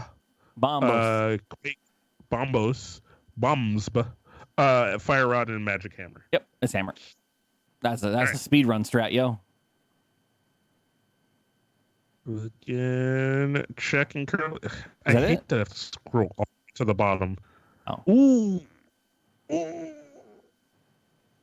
You got a 4 out of 10, bud. What? That's some bullshit. 4 out of 10 there, bud. Fucking Kruge got a 6 out of 10. Fucking whooped your ass. All right, let's go. I'm below the average? Yeah, you're below the average there, bud. You're below average, bud. All right, hold on. I got to make this full screen. So you got the first question wrong. That Nintendo began development of the third Zelda title in 1988 as an 8-bit game. In 89, Nintendo moved the project from the Super Famicom, which they were developing at the time. See, that makes sense. That's where I was going back and forth on that. Like, I feel like it was such an early, iconic, original, like, it did everything to showcase the Super Nintendo's capabilities that it, like any game that comes on a new system, it always starts as a previous thing. But I was just like, man, there's so many portions of it that are just like, you had to just decide that it was a Super Nintendo game. So, I don't know. Whatever. It makes sense. God, that game would have sucked ass on the NES. Oh, here, I brought this up. I filled it in as well. Go on. You got question 4 wrong. He wasn't a sage, he was a priest. Yeah, see, that's the difference. It's like I felt like Japan would have not gone with the priest thing, but like Japan goes in on this shit. They're just like, so according to this person's shit, in the 80s and 90s, Nintendo had a strictly enforced content guide they went by. Yep. And cut all religious references and in any official sanctioned Nintendo titles, whether they were developed by Nintendo or third-party developers. Was originally a priest in the Japanese version. The original title of A Link to the Past is actually The Legend of Zelda Triforce of the Gods, which was changed for international markets due to its religious reference. That's a smart move, Nintendo, except you fucked up a lot of the time. You fucked up a lot of the time with that. Like, literally 1999's Ocarina of Time, another Legend of Zelda game, all of the remakes have changed, and they got into a bunch of issues with the fact that, like, the third shield that you get is a mirror shield, and it's got like a very glossy front to it, and the symbol on it is literally just like almost identical to the symbol representing Islam. and they use that in the temple everywhere. And it's like, do you want this kid? The issue is that there's so many buttons in the game that are based on that temple that you walk over, and you have a very religious like symbol being trounced upon by a fucking kid, and just walked over, and they were like, "We have a problem with that," and they were like, "Oh shit, oopsie doodles." And then on top of it, like the big controversy over the difference between the original gold cartridge, what came out first for the Ocarina of Time, and the silver cartridges, the normal color of a game. Why do I have these things in reach? A Nintendo 64 cartridge is this gray matte finish, and the difference between them was they had enough time between printing that the original gold cartridge still has this in the Fire Temple. There's a background melody playing, and it's got chanting monks. And I don't know how it passed QA or whatever, but it was a literal recording of a very religious chant from a very secure, secular, not secular, off on their own kind of like secluded monastery that didn't want their shit being fucking portrayed in a video game. And someone was just like, yo, that's a great file. You want to send that to me? I'm going to put it in the game. And then the gray carts and everything further than that had to have it removed from that shit. Some early gray carts have the music too. Sweet. Awesome. Sorry. You also got number 5 wrong. You basically got the next okay. 4 wrong. The next one was how many dungeons are there in Link to the Past? So I said 11, and I'm thinking, first of all, the 3 pendants dungeons, 7 crystal dungeons, which puts us at 10. Then I said Ganon's Castle. That's 11. So if they say it's 12, they're meaning they're counting Aghanum's dungeon, quote unquote, as a dungeon. And that's not a real dungeon, ladies and gentlemen. I call shenanigans on this. That place is a fucking unnecessary bypass. Like, you don't need to go there. There's one key, it opens up the next door. There's another key, it opens the next door. You go on a linear path to the ending. There's no item you get from it. You just beat Aghanim. And it's garbage. The castle, I mean, here's the thing, and I can make an excuse for the castle. There's a map and a compass. But that's dumb. It's all dumb. This quiz is dumb. All right.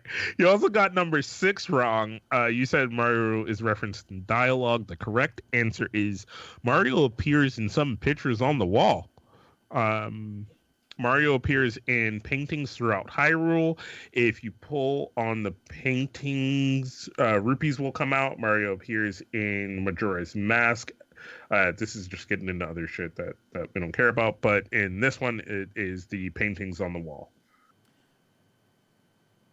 It does reference what I said here, and it says, in Legend of Zelda Ocarina of Time, if you look through the window in first-person view in the Hyrule Castle Garden, when you first meet Zelda, in the grotto, you will see pictures of Mario and some other Mario characters.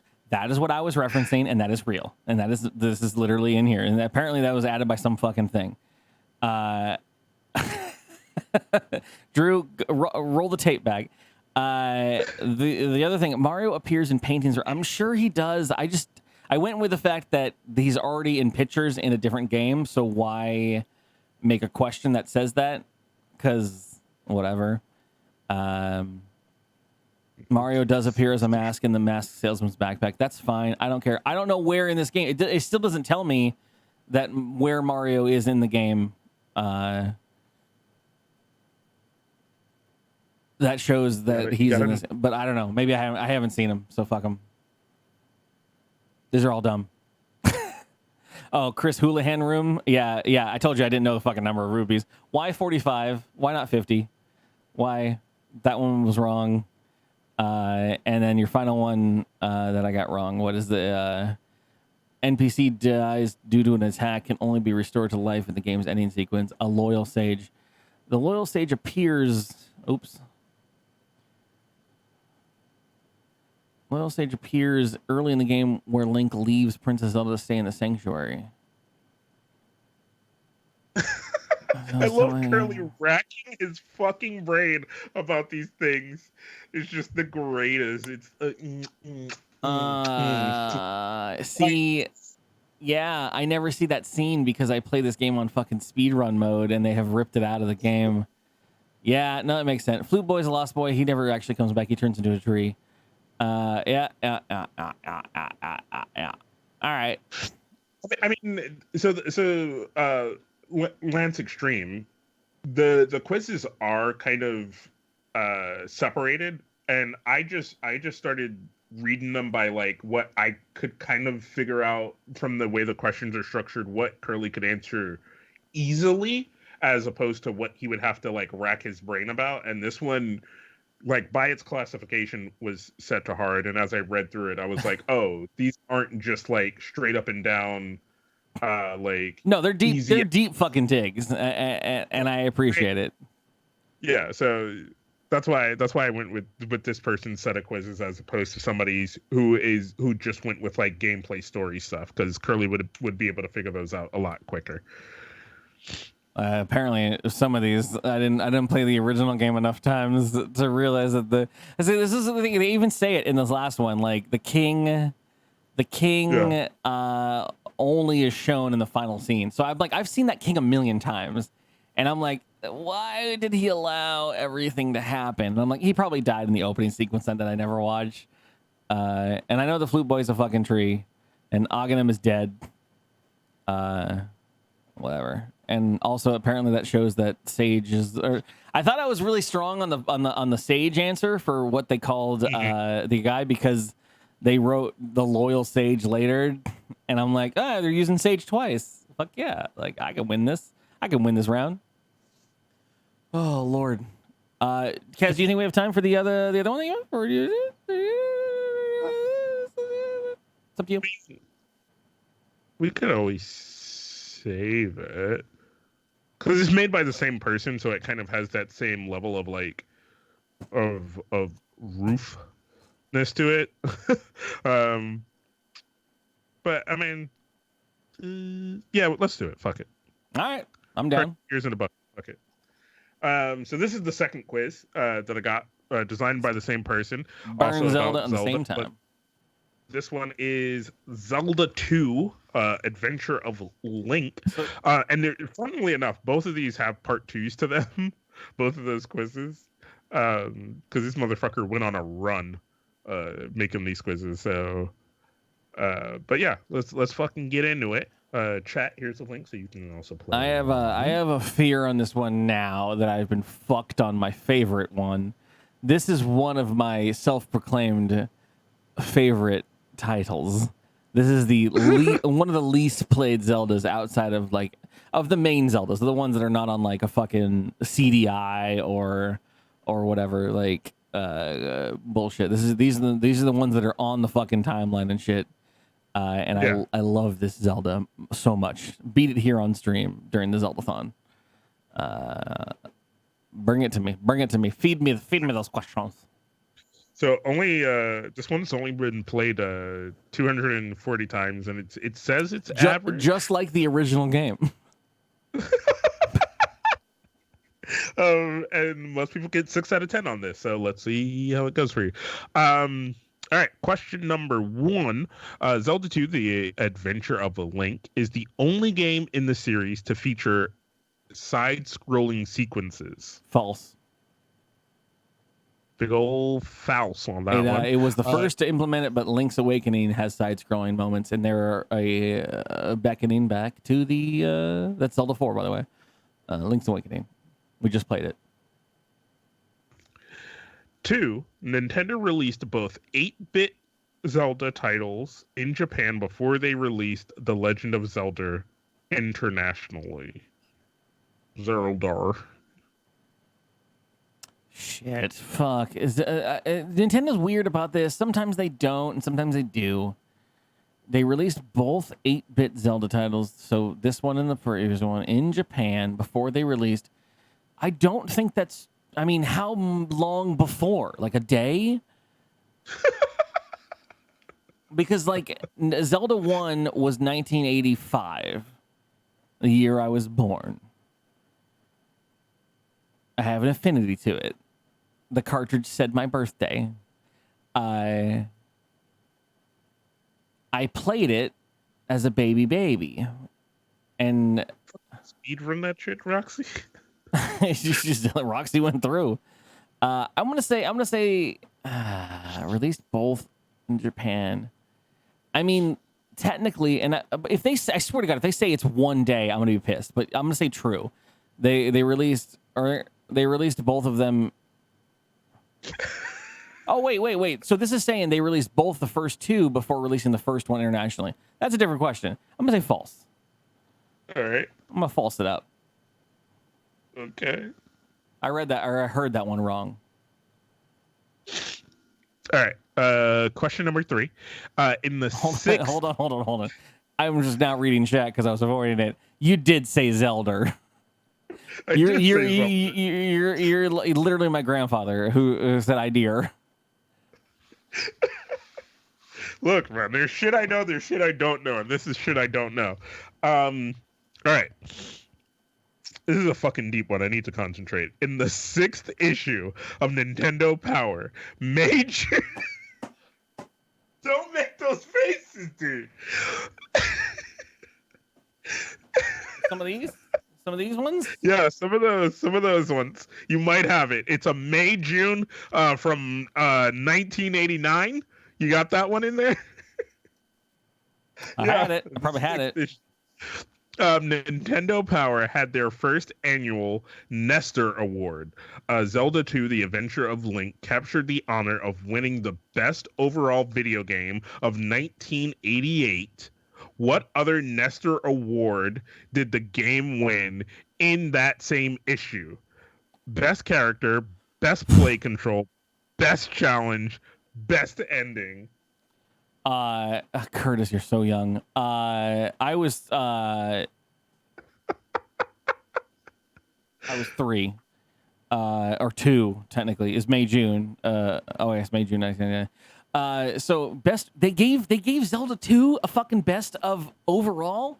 It was a hated game. It was known for its difficulty. So if you say between ending, challenge, character, or play control was garbage. The character was garbage. The ending was garbage. It's gonna be challenge.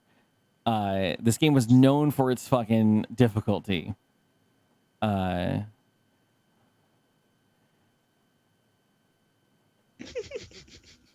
mean, I'm sure I've read this. All right, go on. All right. God damn it. According to Nintendo Power. Fucking God, I love how much this is referencing Nintendo Power now. They went hand in hand at that time period. Find this person and introduce them to Curly because they would be fucking immediate best friends. According to Nintendo Power, why was Zelda 2 delayed until December 1988? Delayed as Miyamoto had fallen ill during the game's production, delayed for marketing reasons such as the Christmas shopping season, delayed for quality control, delayed due to a shortage of computer chips. They wouldn't have talked about quality control. They wouldn't have talked about shortage of computer chips at that time period because no one cares. They would make a fluff fucking story about Miyamoto being sick. God, he was. They would they have. They wouldn't have said anything about Christmas shopping season. Yeah, Miyamoto falling ill. That's gonna be a wrong one, but I just ruined my whole table. I'm mad. I don't think it can be anything but that. I don't think Nintendo Power would have done it. I mean, these are all coked out fucking interns doing skateboard flips on their. What? Oh my god, dude. Go on. All right. Number 5, Nintendo used the towns of Zelda 2 as a character name in what later Zelda game? Ruto. Every town is a sage in Ocarina of Time. Is that an So option? the choices are The Legend of Zelda Majora's Mask, The Legend of Zelda Ocarina of Time, The Legend of Zelda The Wind Waker, The Legend of Zelda Twilight Princess. Yeah, so almost every town, as far as I remember, every town in Zelda 2 is Princess Ruto, Sarah. God, I can't remember her name. But anyways, it doesn't matter. I think I remember making the reference that in Ocarina of Time, all of the sages are towns, or most of them are towns. All right, so we're going with the Ocarina of Time. Number 6, Koji Kondo, who is the composer. Yeah, I can read Japanese. Sorry, I thought that was a question. No, who is the principal composer of the Zelda series music, did not contribute any music to Zelda 2. However, Akito Naka, the composer of Zelda 2, based what part? All right, I'll have to bring it up. Zelda 2's theme off of Kojo's work. Kujo's work. Kuji. Let me go ahead and walk this one through. Akito Naka. Well, that's that. All right, I see where you got hurt.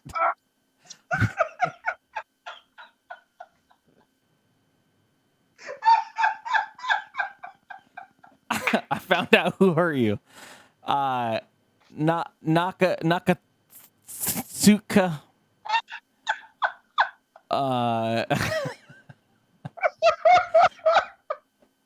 The composer of Zelda 2 is based on the Zelda 2 theme of Koji's work. Okay, based off part of what Zelda 2 theme?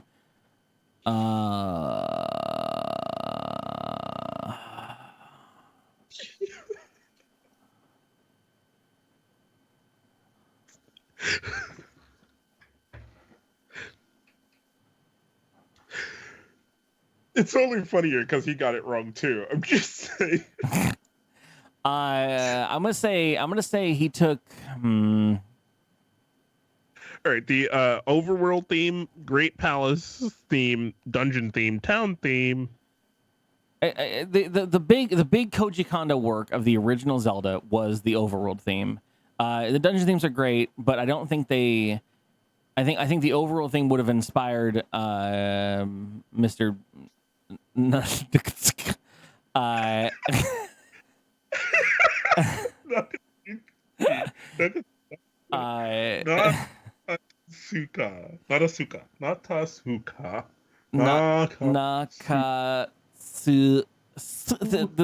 Tasu is the hard problem. That's where I get stuck. That's where I got stuck too, dude. I was like, fucking broke, bro. Yeah, no, I think overall thing would have inspired him to do anything. I mean, it could be the dungeon theme. I don't know. I don't think there was no towns in the original Zelda. The Great Palace, I guess, has its own theme, but it dun dun dun dun dun dun dun dun. Yeah, I don't know. I don't know if that would have inspired anything. The overall thing was one of the most amazing, still to this day. I watched a whole fucking, I think we actually sat here during TwitchCon and watched a 8-bit music theory episode about the original Zelda music theme and why it is so good and why it has been transcribed so effectively from Koji Kondo's original shit. So anyways, go on. Yeah. All right. Next question is number 7. Between 1987 and 2008, how many distinct times did Nintendo officially release Zelda 2: The Adventures of Link in both Japan and in other regions? 5, 6, 7, or 4?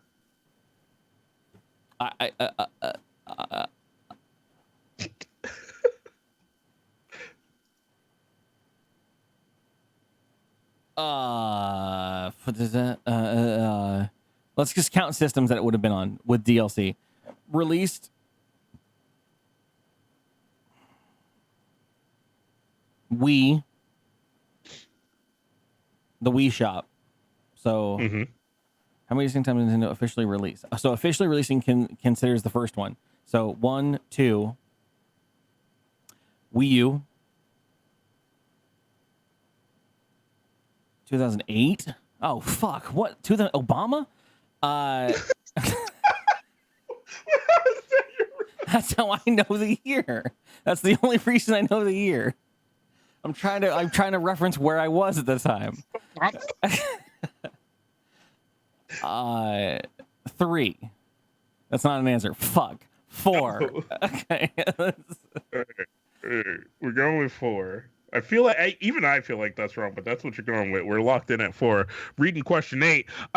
In Zelda 2: The Adventure of Link, what Triforce are you searching for? Triforce of Wisdom, Triforce of Love, Triforce of Power, Triforce of Courage. One of those is wrong. Kaz, do you know which one is wrong? No. You've never played a Zelda game. The original, like, or the gold one, if that's the original one. Like, I remember playing that, but like I never got into Zelda.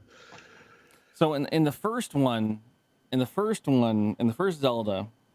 Triforce of Cheese. The first Zelda, you're searching for the Triforce of Wisdom that Zelda has split into 8 pieces. And the second, and the guy that has the Triforce of Power has the other one. In the second one, Zelda's put to sleep. They put her down? What the fuck? I'm trying to think. I'm trying to work through this, honey. Fucking Curly just turned into that man from the opening video. This is why that man's marriage is bad. He did this quiz and he got to this question. Look, this fucking kid kept yelling Triforce of Cheese. I think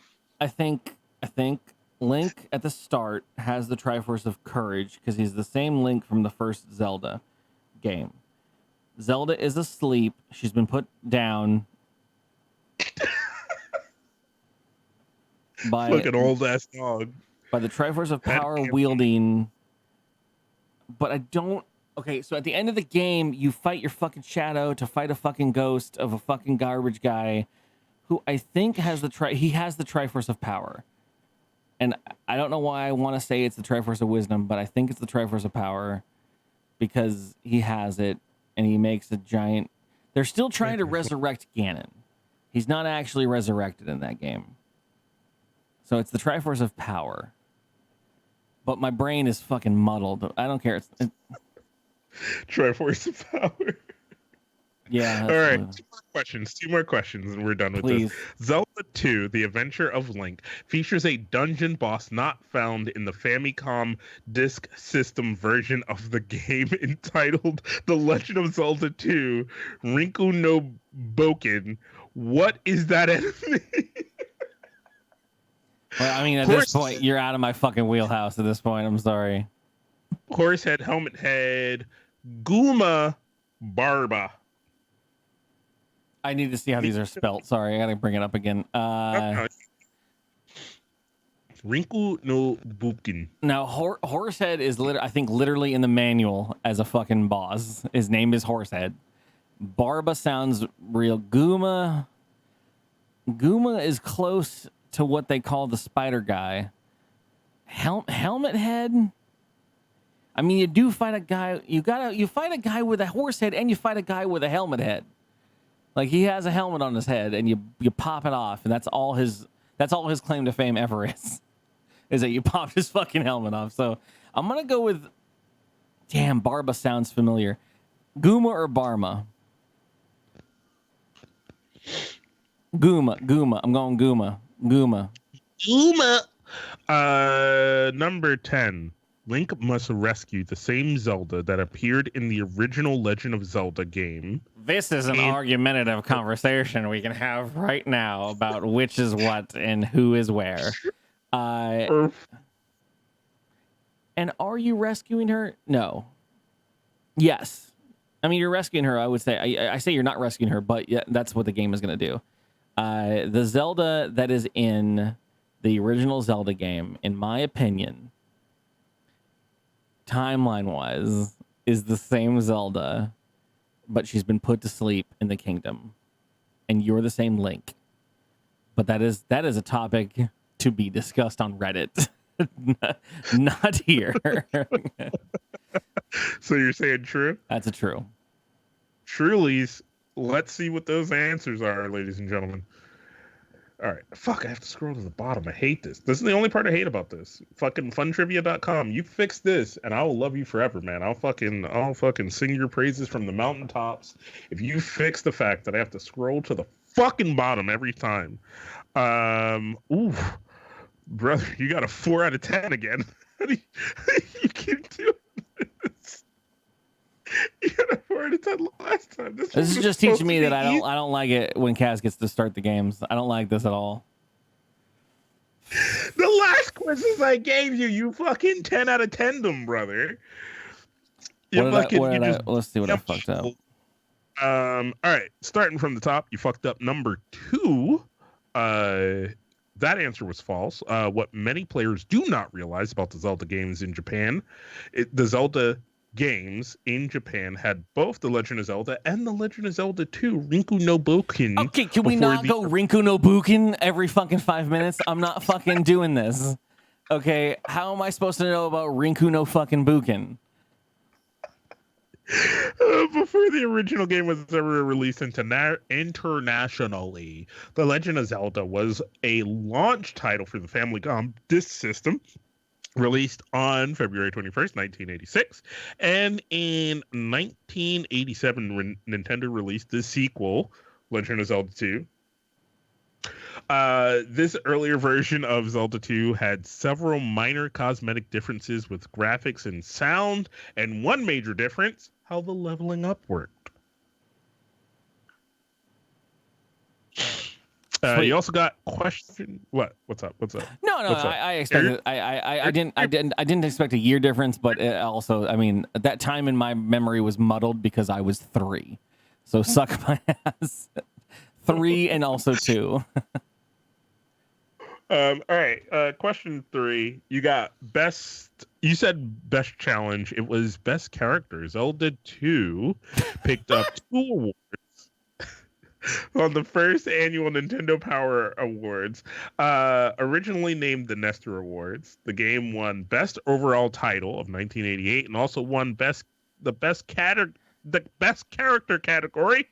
So the winners were voters. So who from the team was blowing Jeff Keighley's equivalent at this point in time?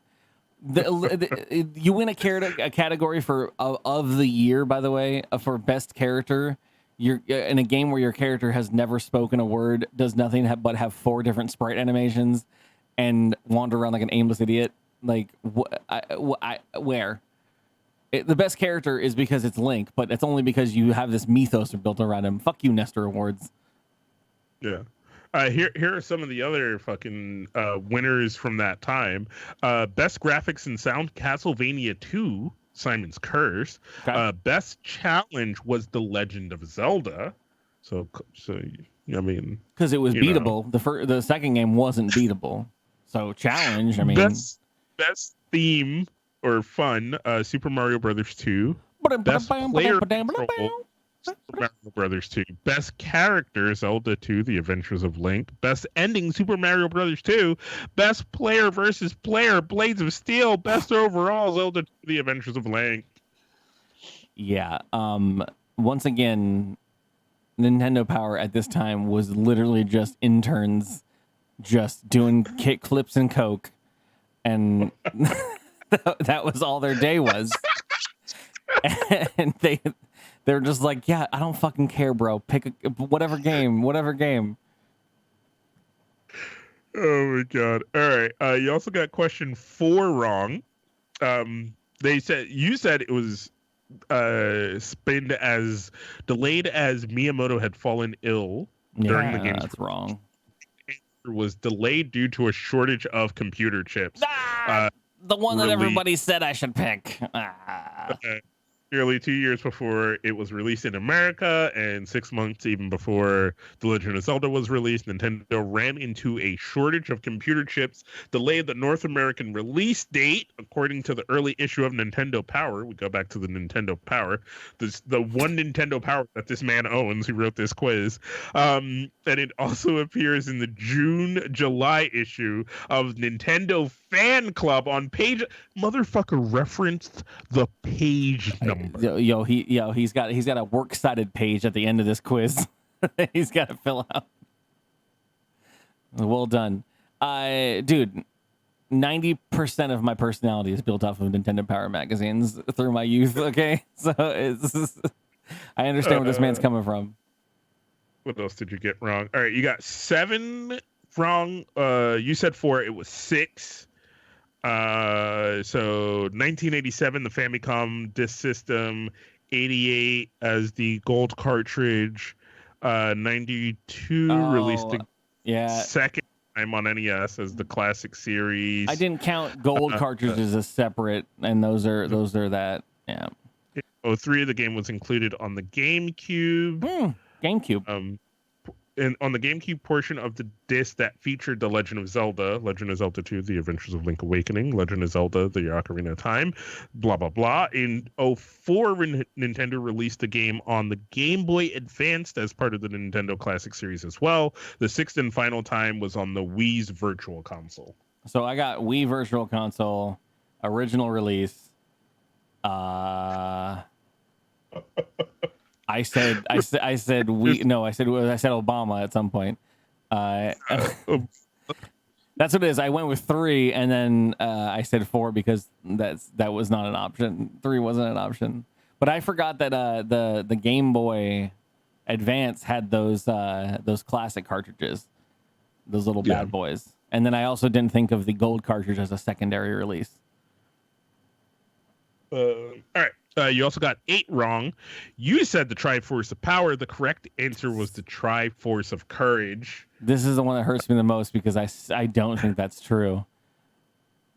In Legend of Zelda, Zelda broke the Triforce of Wisdom into 8 pieces and hid them in 8 dungeons to protect them from Ganon. In Zelda 2, you place 6 crystals in 6 palaces. Yep. And all while seeking the Triforce of Courage, so you can wake the sleeping Princess Zelda. So during all of that time, who has the Triforce of Power, people? Who has it? The wizard had the Triforce of Courage, but why did he have it? Also, who the fuck was he? Why don't we answer these questions ever? And you got 10 wrong, and this motherfucker wrote a dissertation that I am not reading. He fucking wrote a white paper on this. It was dead, Revis. Number 10 is Link must rescue the same Zelda that appeared in the original Legend of Zelda game in Zelda 2. The reason he wrote a dissertation... Okay, but Kaz was not lying.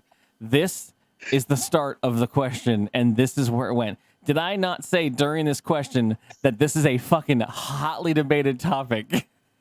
This is a hotly debated topic. It wrote a fucking white paper, dude. I said when I answer this question, this is my opinion, but this is something to be discussed on Reddit. Okay, this is a place. I'll go into it. I don't want to go into it. It's a lot, guys. You don't want to read anything about this. Apparently false. Different Zeldas. Man, this motherfucker referenced the original instruction manual. Fucking deep. Yeah. That makes sense. That tracks. I told you. Us Zelda aficionados, as much as I don't apparently seem like one anymore because I've gotten every one of these questions wrong. This guy just fucking Yu-Gi-Oh fucking defeated me on the battlefield. this Nestor quiz Zelda Nintendo Power reading fucking chumpo has destroyed me at this point. And you know what? I accept my defeat to a fellow artist, a fan of the Zeldas. Oh my God. But yeah, I went high low, and I'm so glad this panned out, because I was looking at this shit and I was like, what? What? And then I started reading the questions and I was like, oh yeah, this is gonna get Curly fucking hard. He's gonna be fucking, as Curtis said, checking receipts. He's gonna ask for this man's name. My only concern, my only give me a little credit a little bit is that this man's grading his own papers. Okay, so I think I can make an argument for some of these, but he's the one who's grading the paper. So I'm not gonna fight over it. But yeah. That being said, we've done a fucking 2-hour podcast by ourselves, Cass. Yeah, baby. Fucking we out here. We fucking doing the things that need to be done. Speaking of that, if you like this show, if you like seeing the silly Sam slam slop slobbles that we fucking do here on this show, be sure to go and subscribe to the podcast anywhere that you can get or find podcast. It is greatly appreciated if you were to do so. Make sure you share the podcast with your friends. Follow us on Twitter, do all those things. And if you feel giving in the holiday season coming forth, go over to patreon.com/dkgWELP and join the Patreon, where we will have all kind of goodies coming for you guys in the future. We have some things that we're trying to work on to add tiers and goals and all that kind of stuff to the Patreon to make it kind of fun for you guys to join and have different tiers. But like we said, at the end of the day, it is a tip jar kind of thing. We will always do this show, but if you feel like you want to help support the show and push the endeavors forward for us to do bigger and better things, I say it every episode because I feel like it bears repeating. Patreon is really good for showcasing people who outside of your typical avenues of support want to showcase their support. And oddly enough, what really works is not necessarily the monetary amount, but the actual numbers of people involved in it. If you've taken the time to go to the Patreon and say, click, I like the show enough to actually put my credit card in or my PayPal account and give them $1 or 25 cents. I don't know, whatever you can do. The count of amount of people supporting is more important because it shows that you've done that. That's the same kind of idea for the iTunes reviews and whatnot. Or I don't know if iTunes exists anymore. I think it's gone. I don't know if iTunes, I don't even think if podcasts exist anymore. I think they're done. I think they deleted podcasts. But if somehow you're hearing this out in the meat space, from whatever else is out there has taken over since audio now. Yeah. Since the Apple shut down the old podcast I don't know server, you can if you do reviews in places, they get to people because they show that, like, oh my god, these people actually took the time to click those reviews, and I appreciate anyone that's done it. And the same goes for anyone that's here listening to this somehow later, because we should stop doing the shout outs at the end of the show where people can just tune out. But for the people that have been here live and hanging out, you guys are making the show what it is, because we get a ping off of you and ping back to the channel or to the show itself and actually make the show a better place. So thank you guys for being here, participating live. If you ever want to do that, you can find us on the web at drunkkidsgaming.com and whatnot. And excuse to hit the outro button. I did want to say the final thing. I was trying to think if that was the last thing I wanted to say. No show next week. I'm rolling out the entire week doing horror stuff with all the kids. So it will be spoopy, scary games throughout the whole weekend. And then where's my calendar? Yeah, it's gonna be nuts. I'm out for a birthday thing on the Sunday, and then we're doing a whole bunch of Friday, Saturday, when I normally don't stream weekend spoopy stuff with all the kids. So tune in for that. Otherwise, have yourselves a great night, and I love you to death.